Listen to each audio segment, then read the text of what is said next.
Selamünaleyküm. Ablam geçmiş olsun. Allah bir daha öyle acıları yaşatmasın. Amin inşallah. İyisiniz. İyiyiz. Siz Can kaybı yok inşallah ailede. Allah'a şükür yok. İyi Allah can sağlığı versin. Geçmiş olsun. Allah selamet versin. Sağ olun. Bir sıkıntınız var mı? Yok Allah'a şükür sıkıntımız yok. Elhamdülillah. İyi. Allah sıkıntı vermesin inşallah. Peki Allah ısmarladık. Hadi güle güle. Allah'a emanet. İlk gün söyledi. Dedi ki şu anda kavga etmenin zamanı değil. Şu anda biz o ilk günlerde henüz enkazın altında canlılar varken yapılması gereken şey önce o canlıları oradan çıkarmak. Çıkanları hayatta tutmak. Tedaviye ihtiyacı olanları tedavi etmek. İnsanlar soğuktan ölmesin, açıkta kalmasın, aç kalmasın, susuz kalmasın. Bu ihtiyaçlarını giderelim. Kavga edilecekse onu sonra edelim. Bu yaraları önce bir saralım. Önce bir ayağa kalkalım. Hani derler bir çukurun içerisinde birileri düşerse kafası çalışanlar, akıllı insanlar ilk önce o çukurdan nasıl çıkacağını düşünür.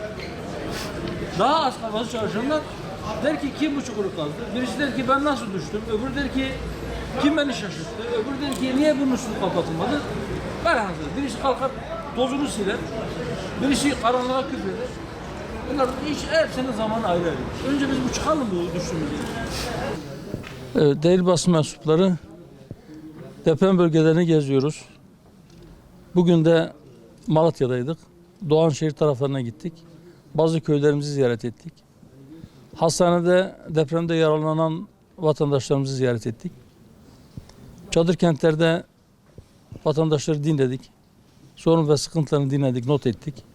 İlgili makamlara bildirmek ve onların dertlerine çözüm bulmak, yaralarına merhem olmak için inşallah bundan sonra da deprem yaraları bütünüyle sarılana kadar bu çalışmalarımız devam edecek.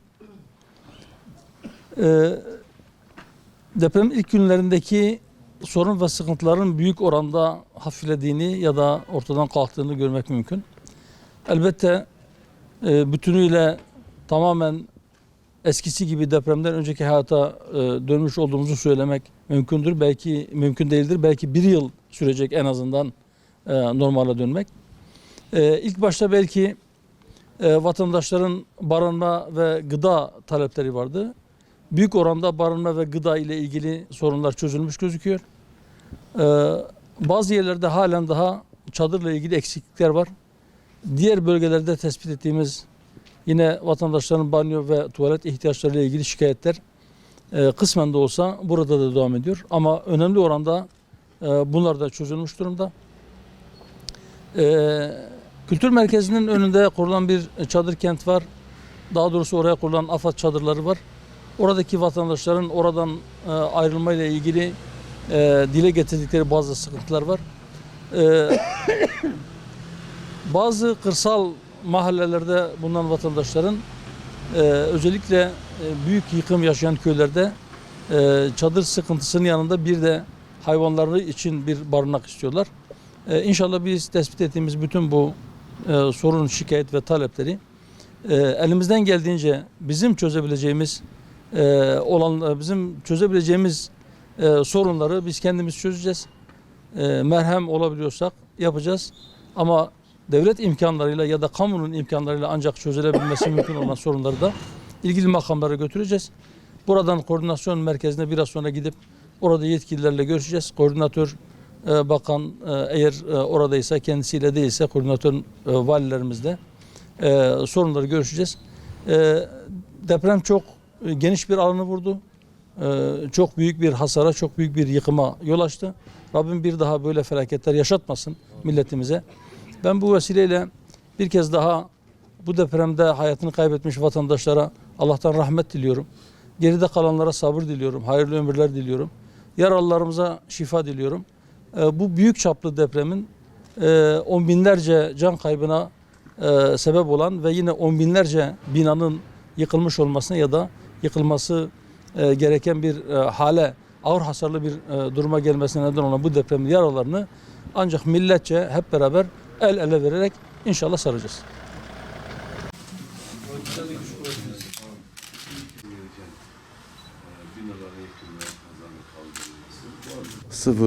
04.26'da 7.7 şiddetinde ve akabinde 13.24'te 7.6 şiddetinde iki depremle sarsıldık.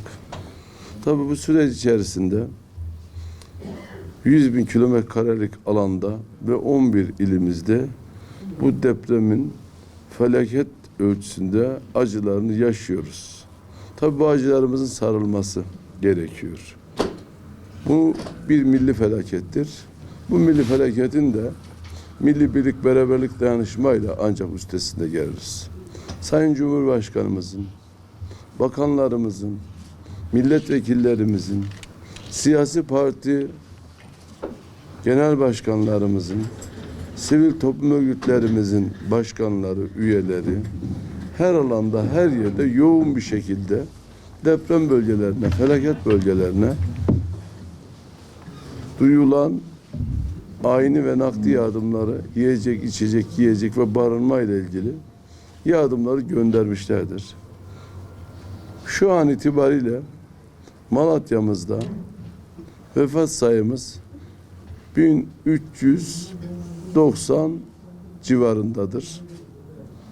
Enkaz altında vatandaşımız kalmamıştır. Açıkta olan vatandaşlarımız gerek resmi kurumlarımıza, gerek belediyemizin sosyal tesislerine, belediyelerimizin sosyal tesislerine, gerek sağlam binalara yerleştirilmiş, çadır kentler kurulmuş, çadır kentlere vatandaşlarımız yerleştirilmiş, onların sabah akşam öğle yemekleri verilmektedir. Tabii çadır kentlerle ilgili banyo, seyyar banyo ve tuvaletlerin de ilgili alanlara yerleştirilmesi sağlanmıştır. Tabii bu arada gerek devletimizin, gerek hayırsever vatandaşlarımızın Malatya ölçeğinde 18 merkezde konteyner kent kurma noktası çalışmaları da başlamıştır. Vatandaşlarımız yavaş yavaş konteyner kentlere transfer edilirken çadırdakiler bir taraftan Çevre ve Şehircilik Bakanlığımızın teknik elemanları da saha taramalarıyla birlikte hasarsız ve az hasarlı olan binalarımıza gerekli tamir, tadilat ve benzeri temizlik yapıldıktan sonra da evlerine göçmeler noktasında gayret gösterilmektedir. Vatandaşlarımızın, şehir dışına giden vatandaşlarımızın transferleri gerek devlet demir yolları, gerek hava yolları, gerek karayollarıyla yine belediyemizin koordinasyonu içerisinde ve AFAD'ın koordinasyonu içerisinde gerçekleştirilmiştir. Vatandaşımızın büyük bir kısmı da tabii köy evlerine, bağ evlerine ve komşu illerdeki yakın akrabalarına gitmişlerdir. Tabii bizler özellikle koordinasyon merkezi olarak elektrik, su, kanalizasyon ve doğalgazla ilgili vatandaşlarımızın ve iletişimle ilgili vatandaşlarımızın talep ve isteklerini genel anlamda %99 oranında çözülmüştür. Şu anda susuz yerleşim birimimiz kalmamış, elektriksiz yerleşim birimimiz kalmamış. Kanalizasyon hatları da yoğun bir şekilde çalışıyor. Tabii hava şartlarının ağır ve kış şartlarında olması, belki sahayı gezmişseniz bu sarkıklarının, binaların bütününü boydan boya sardığını görüyoruz. Malatya tarihinde görülmemiş şekilde de bir kış şartları yaşıyoruz. Bütün bunlara rağmen devlet vatandaş işbirliğiyle bu işin üstesine geleceğiz. Bu milli felaketi de milli birlik beraberlikte de üstesine geleceğiz. Bugün de Hüdapar Partisi Genel Başkanı bizleri ziyaret etti. Sahada görmüş oldukları aksaklıkların bize iletilmesini sağladı. Onlarla ilgili arkadaşlara gerekli talimatlar verilerek onların da çözümü noktasına gidildi. Zaten özellikle sözümüne hayvan barınaklarıyla ilgili ve çadırdan konteyner kentlerle ilgili, onlarla ilgili de zaten AFAD Koordinasyon Merkezi'nde gerekli tedbirleri aldık. Gereği yapılıyor. Ben bu vesileyle bütün milletimize başsağlığı diliyorum. Vefat eden kardeşlerimize Allah'tan rahmet diliyorum. Yaralılarımıza acı şifalar diliyorum. Milletimizin başı sağ olsun. Bu süreç içerisinde bizleri gelerek geçmiş olsun deyinde bulunan, başta Sayın Cumhurbaşkanımıza, bakanlarımıza, milletvekillerimize, siyasi parti genel başkanlarına ve sivil toplum örgütlerine, bu hayırsever bütün vatandaşlarımıza Malatya halkı adına müteşekkir olduğumu ve teşekkürlerimi de ifade etmeye de bir borç biliyorum. Hepimize geçmiş olsun diyorum. Evet Sayın Başkanım, sizin şahsınızda bütün Malatya'ya biz de geçmiş olsun dileklerimizi iletiyoruz. Vefat eden bütün kardeşlerimize Allah'tan rahmet diliyorum. Geride kalanlara sabırlar diliyorum. Yaralılarımıza da acil şifalar diliyorum. Evet, felaketin boyutları çok büyük. Gerçekten 10 vilayeti ciddi şekilde etkileyen, kısmen Elazığ vilayetimizi de etkileyen çok geniş çaplı, 100.000 kilometre kareden daha fazla bir alanı etkileyen bir felaketten, bir deprem felaketinden bahsediyoruz. Çok yıkıcı sonuçlar oldu. Her bir vilayetimizde belki on binlerce yıkık ya da yıkılması gereken, acil yıkılması gereken ya da ağır hasarlı olduğu için yıkılması gereken bağımsız bölümler var. Binlerce bina yıkıldı ya da yıkılması gerekiyor. Bu kadar geniş çaplı, bu kadar ciddi hasar veren bir felaketin sadece merkezi hükümet, sadece yerel yönetimler ya da bu ikisinin çabalarıyla çok hızlı bir şekilde sarılması mümkün olmayacaktı. Sivil topluma da çok ciddi vazifeler düşüyordu. Hamdolsun bu felakette milletimizin küçüğüyle, büyüğüyle, sivil toplum kuruluşlarıyla, hatta şahıslarıyla, şirketleriyle, hayırseverleriyle hep beraber milletçe bu felaketin enkazının bir an önce kaldırılması, hayatın bir an önce normale dönmesi, bundan etkilenen vatandaşların ihtiyaçlarının karşılanması konusunda ben inanıyorum ki milletimiz başarılı bir sınav vermiştir. Elinden gelen bütün çabayı ortaya koymuştur. Belki bazıları, kurtarma ekipleri başta olmak üzere, kendi canlarını tehlikeye atarak bir fazla can kurtarma derdine, çabasına düşmüştür. Sağlık personeli hakeza çok ciddi fedakarlıklarla, belki hiç durup dinlenmeden, uyumadan hizmet vermeye gayret sarf etmişlerdir. Bütün altyapısı ya da işte üst yapısı tahrip olan şehirlerimizin belediyelerine çok ciddi bir yük binmiştir. Merkezi hükümetin keza yükü artmıştır. Bugün şu veya bu siyasi görüşün, şu veya bu siyasi partinin bütün farklarının ortadan kalkması gerekiyor. Bugün yaraları birlikte sarma günüdür. Bugün birbirimize yardım elini, dostluk elini, kardeşlik elini uzatma günüdür.